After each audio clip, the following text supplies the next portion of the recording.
Avis vascular centre మన దేశంలోనే the best varicose when hospital. Okay अभी रिटायर हो गया। ओके उसने खाना खाने बुलाया। मतलब मेरा एक दोस्त था साथ में, मिलिंद गुना जी करके एक्टर है, हम दोनों मिले थे। और उस जमाने में मिलिंद गुना जी स्टार बन चुके थे। फरेब करके फिल्म आई थी हिंदी में, उसमें वो गाना था ये तेरी आंखें झुकी झुकी ऐसा, और वो मिलिंद उस गाने पे डांस ऐसा मिलिंद स्टार बन गया था। तो एक्चुअली मेरे वो दोस्त से मिलिंद की मैंने पहचान करा दी थी, तो अब वो स्टार है। ओके तो मिलिंद को एक्चुअली फोन आया, वो मेरे दोस्त का, मेरे गांव का दोस्त, मेरा स्कूल का दोस्त, कॉलेज का दोस्त, घर में एक दूसरे के घर में आना जाना था, खाना खाया था दोनों ने एक दूसरे के घर में।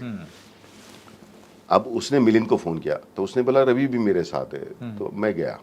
मतलब एक्चुअली निमंत्रण जो था, आमंत्रण जो था, इनविटेशन थी वो मिलिंद को थी, मैं तो साथ में था। ओके तो हम चले गए बैंड्रा से जुहू, ओके एक पब में लेके गया, वहाँ थोड़ा डांस वांस किया वो लोग। मैं तो मतलब जिंदगी की इतनी जद्दोजहद चल रही थी, तो वो होता नहीं आपसे कि यार इतनी खुशी मनाओ, होता नहीं है। तो डांस वांस किए, फिर वहाँ मनोज वाजपेयी भी मिले मुझे। मनोज वाजपेयी भी उस वक्त आज भी याद है मुझे।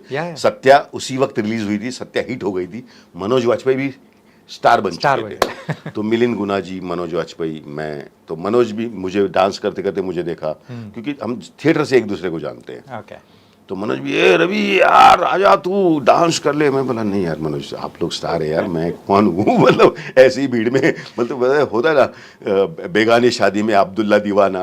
तो मैं तो नहीं तो मैं गया, थोड़ा ऐसा किया, वापस आ गया। फिर कट्टू हम लोग खाना खाने गए, मैं, मिलिंद गुना जी, वो मेरे दोस्त और एक मेरे गांव का बंदा। ओके 4 लोग एक होटल में गए, बड़े होटल में खाना खाने बैठे, खाना आ गया। पहला निवाला पहला मैं उठाया और खा रहा हूं, तो मस्ती में वो मेरा दोस्त बोलता है और रवि 20 रुपए होंगे तेरे जेब में, हाँ बिल दे सकता है। सर अभी भी मैं इमोशनल हो रहा हूं, बार बार होता हूं। और रख दिया सर मैंने,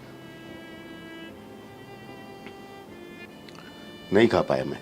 और मैं सॉरी बोला, मैं बोला सॉरी यार मैं गलत जगह आया हूँ, मुझे नहीं आना चाहिए था।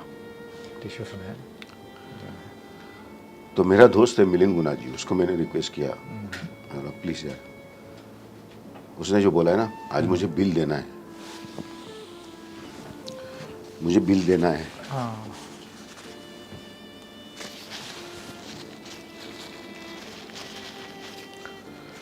मेरे पास तो पैसा नहीं है, प्लीज मुझे हेल्प कर ले आज। कब दूंगा मालूम नहीं। मिलिंद से पैसे लिए, वहां पे रखे टेबल पे, बगैर खाना खा के मैं भी उड़ गया, मिलिंद भी उड़ गया और चले गए। సార్ ఉసి టైం మే మీరు ఆ టైంలో సర్కార్ సత్య అంటే సర్కార్ మూవీ చేశారు కదా? नहीं उसके पहले की बात है। हाँ ये स्ट्रगल के ज़माने की बात है। हाँ सरकार की बात तो सर, मतलब फिर वही दोस्त, वही ऐसे ऐसे बहुत से इंसिडेंट्स हैं सर, बहुत से इंसिडेंट्स लाइफ में। क्योंकि क्या होता है ना सर, आप एक ड्रीम लेके आते हैं ना, लोगों को समझ में नहीं आता, पर मैं उनको दोष नहीं देता हूँ। ये इंसिडेंट्स आज मैं जब इमोशनल काम करना है, मुझे फिल्म में सीन आता है, तो मैं इसको यूज करता हूँ। 2 सेकंड के लिए जब मैं सोचता हूँ ना, मेरी आंखों में आंसू आ जाते हैं और मैं ये डायलॉग बोल के परफॉर्म कर लेता हूँ। ये मेरी एसिड है, बोला ना मैंने आपको कि ये 12 सालों ने इतना मुझे सिखा दिया, इतना कुछ दे दिया है कि जिंदगी बना दी इन लोगों ने। और इसलिए आज भी वो मिलता है मुझे दोस्त, मैं उसको दोष नहीं देता हूं। मुझे इससे ये पता चला लोग गलत नहीं होते, आपका समय गलत होता है। और मुझे सरकार के बाद भी एक बंदे ने पूछा था, सरकार हिट होने के बाद, कि रवि जी आपके स्ट्रगल के ज़माने के बहुत ऐसे इंसिडेंट्स होंगे जहाँ पे आपका अपमान हुआ होगा, आपको लताड़ा गया होगा, आपको भगाया गया होगा, ऐसे कुछ। मैं बोला नहीं, मेरे साथ ऐसा कुछ हुआ ही नहीं है, मेरे समय के साथ हुआ है, मेरे साथ नहीं हुआ है, क्योंकि मैं उससे आगे निकल चुका हूँ अभी। और आज भी जो हो रहा है ना, आज जो मुझे सर सर बोला जा रहा है, ये भी मेरे साथ नहीं हो रहा है, ये मेरे समय के साथ हो रहा है।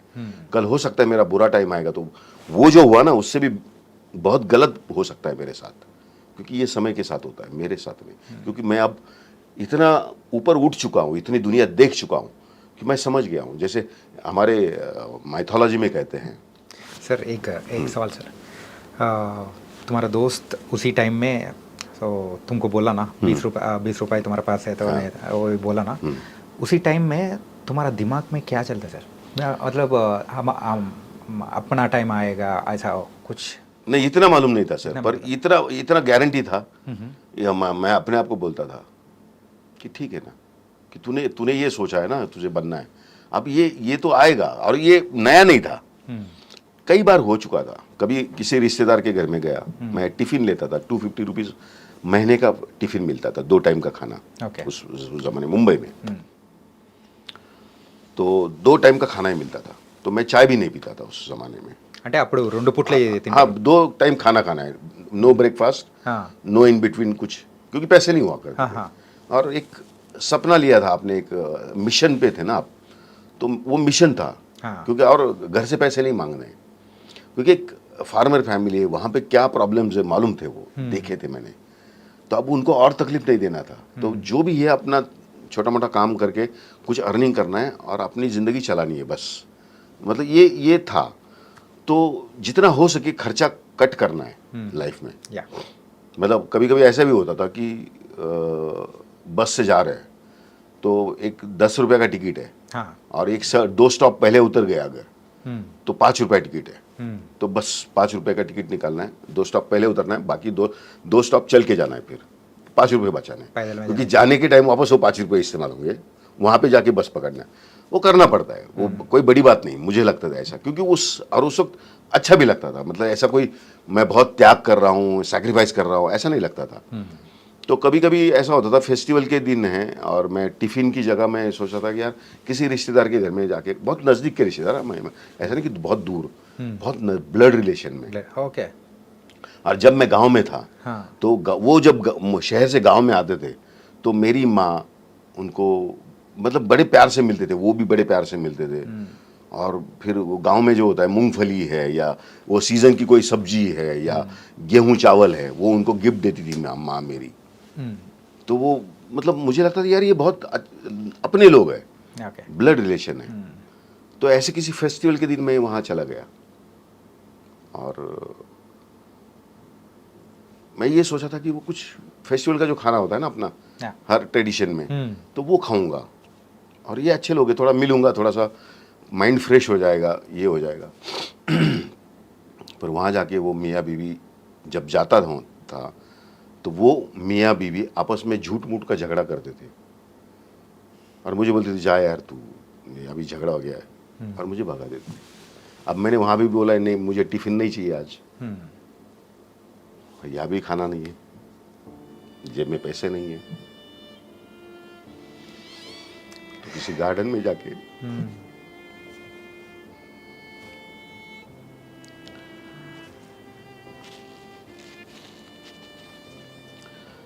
पर वो दिन मुझे सिखा गए, बहुत कुछ सिखा दिया एज एन एक्टर। मैंने उसका इस्तेमाल किया एज एन एक्टर। अब जब ऐसे सीन आते हैं ना, ऐसे या ये टाइप के या ये साइड के, दोनों साइड के, मतलब विलन भी करने के टाइम वो विलन ही था ना, ये दोनों सीन में विलन भी है, मतलब हीरो भी है विलन भी है। तो अब दोनों करना है, तो मेरे लिए दोनों ईजी हो गया, क्योंकि मैंने लाइफ में जिया है वो। तो मैं जब भी हम एक्टिंग करते हैं तो रियल कितना हो सकता है कि ऑडियंस के हुस्बम्स आने चाहिए, ऐसा परफॉर्म करते हैं।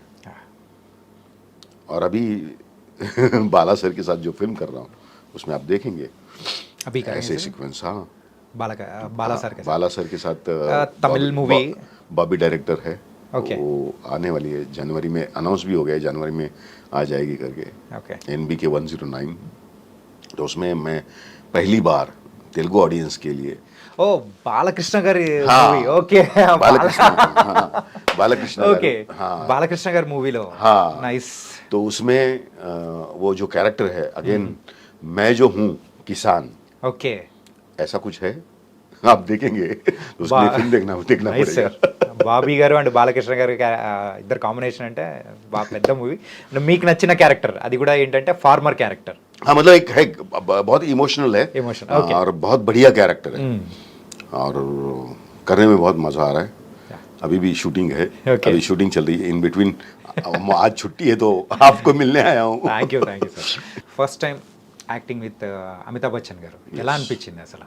ఏంటంటే before theatre artist, so theatre artist నుంచి ఒక చిన్న మూవీలో ఒక చిన్న క్యారెక్టర్ చేశారు. Then later the legendary legendary actually. Amitabh Bachchan గారితో యాక్టింగ్, ఆయనతో సరి సమానంగా కూడా అంటే ఢీ కొట్టే టైప్లో చందర్ అనే క్యారెక్టర్. तो एक्चुअली क्या होता है ना, जब आप बहुत अच्छे परफॉर्मर है तो ऐसे जो बड़े लीजेंड लोग होते हैं ना, मतलब राम गोपाल वर्मा लेके बच्चन साहब, क्योंकि उस वक्त बच्चन साहब और राम गोपाल वर्मा भी इंडिया लेवल पे बहुत बड़े डायरेक्टर थे, యా आरजीवी बराबर. और दूसरी तरफ बच्चन साहब बहुत बड़े मिलियनियर स्टार, बिग स्टार, जो भी बोलो आप, सब कुछ वो थे. और ऐसे लोगों के साथ एक नया लड़के को काम करने को मिलता है, और वो भी अच्छा कैरेक्टर, ऑथर बैक कैरेक्टर बोलते हैं ना, जो मतलब जो लिखा ही अच्छा था. యా तो ऐसा करने के टाइम एक तो मज़ा आता है पहली बात, और कॉन्फिडेंस तो था. मैं Yeah. थिएटर किया था बहुत लीजेंड एक्टर के साथ, नाना पाटेकर जी, యా उनके साथ विजय मेहता, अगेन मेरी गुरु, गुरु. उनका आशीर्वाद मेरे पीछे है. पंडित सत्यदेव दुबे मेरे गुरु, उनका आशीर्वाद मेरे साथ है. मेहनत है, 12 साल की मेहनत है, एक लाइफ जी है. तो पहले ही दिन उनको समझ में आता है. एक एक्टर क्या होता है ना, एक्टर को एक्टर समझ में आता है. ఓకే तो पहले ही दिन पहला शॉट, ఓకే बच्चन साहब को सामने कभी देखा नहीं, आज पहली बार मिल रहा हूँ, देख रहा हूँ सामने, और उनके साथ परफॉर्म करना है और उनके ऊपर गुस्सा करना है.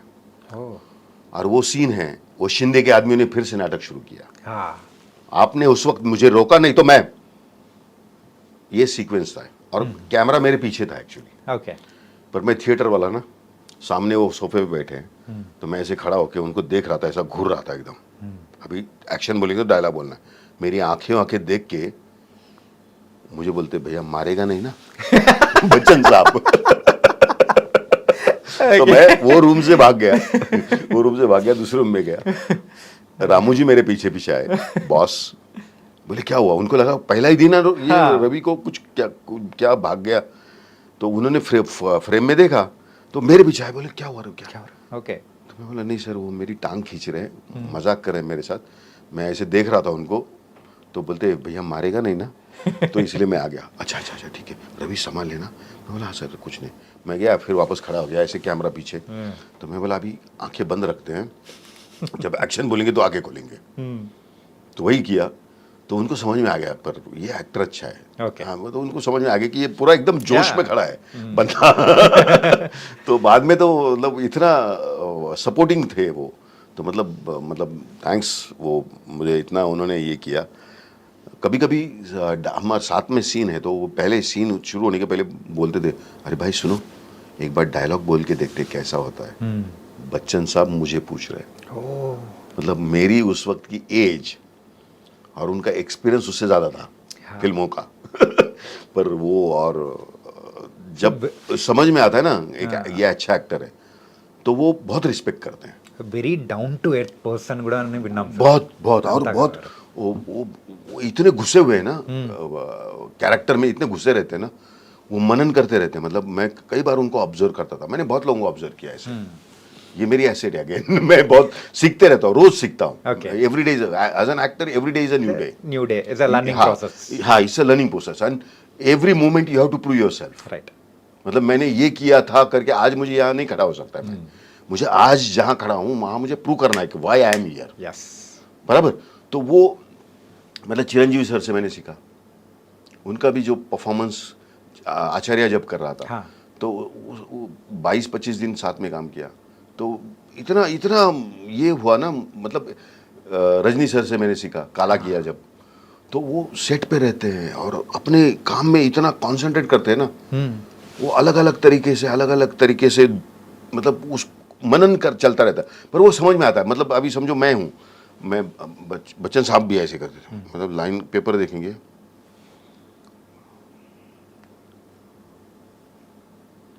मतलब क्या करूं मैं, और वो समझ में आता है। एक्टर की बॉडी लैंग्वेज समझ में आती है। हाँ, okay. चिरंजीवी सर को भी मैंने देखा ओके इतना, और रजनी सर को भी मैंने देखा। मतलब वो जीते ही एक्टिंग है, वो उनके नस नस में एक्टर भरे हुए हैं। या और वो खुशी से करते हैं, वो सेट छोड़ते नहीं है, सेट पे रहते हैं। तो ये उनसे मैंने कई चीज़ें, मतलब इन लोगों से ना, बड़े बड़े लीजेंड लोग, इनसे मैंने कई चीज़ें मुझे मिली है। और इसलिए वो ग्रोथ हो रही है। अब 20 साल, इसलिए आज तक मैं और सीख रहा हूँ। हाँ। और उसका रिजल्ट भी मिल रहा है। सर नाइस सर, ये बहुत तुम्हारे पास बहुत कहानी है। बहुत कहानियाँ हैं, बहुत। और ज़िंदगी ने बहुत सिखा दिया। या बहुत बहुत, मतलब बहुत एक क्या कहते हैं कि जो सोचा नहीं था कभी,